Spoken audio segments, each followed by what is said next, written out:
Hello दोस्तों, today we are starting a lecture on repetition of dose part 2। Part 1 में हमने fifth addition के according repetition of dose में क्या लिखना है वो डिस्कस किया था। आज हम पार्ट 2 में सिक्स एडिशन के अकॉर्डिंग रिपीटेशन ऑफ डोज में क्या डिस्कस करना है, आज हम वो जानेंगे। Repetition of dose according to six edition. Hahnemann in six edition introduce repetition with changing potency. हमने फिफ्थ एडिशन में ओनली रिपीटेशन के बारे में जाना था।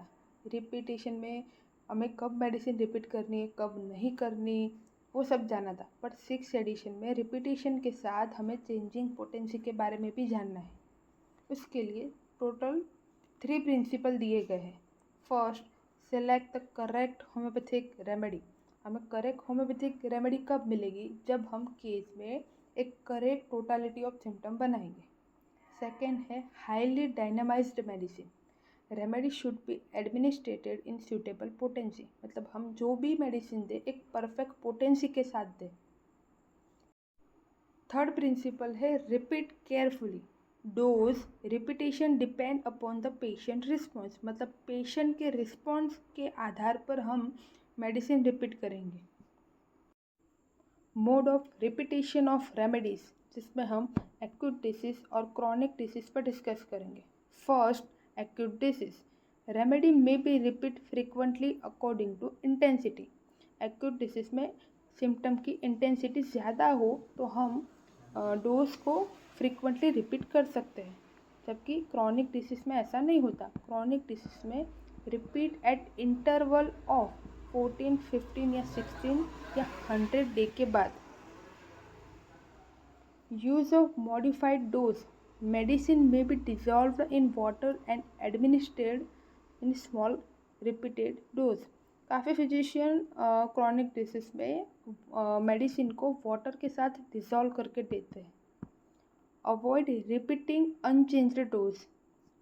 Same unchanged dose should not be repeated frequently.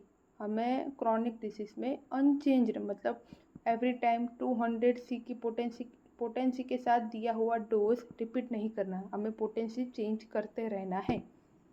Slide change in potency. Potency should be modified at each repetition. Each repetition में हम पोटेंसिटी change करनी है। Continue until improvement. Repeat while improvement continue and stop when cure.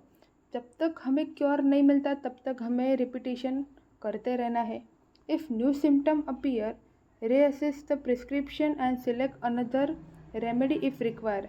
हमें जो case taking में case में नया symptom मिल जाए तो हमें हमारे प्रिस्क्रिप्शन फिर से रीअसेस करना है और फिर अनदर रेमेडी सिलेक्ट करनी है।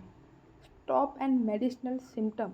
If medicine produce artificial symptom, discontinue the medicine. मतलब केस में हमें जो भी मेडिसिन दी है उस मेडिसिन का सिम्टम हमें पेशेंट पे मिल जाए तो हमें उस टाइम पर उस पेशेंट की वो मेडिसिन हमें स्टॉप करनी है।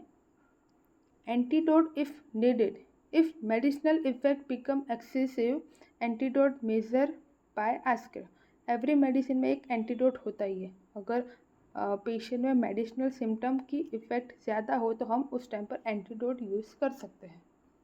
तो ये था क्रॉनिक डिसीज़ का पूरा mode of repetition of remedy, जिसमें हमने एक्यूट डिसीज़, क्रॉनिक डिसीज़ पर डिस्कस किया। हमने 3 प्रिंसिपल्स देखे और ये पूरा क्वेश्चन सिक्स एडिशन के अकॉर्डिंग रिपीटेशन ऑफ डोज था। Thank you for watching this video.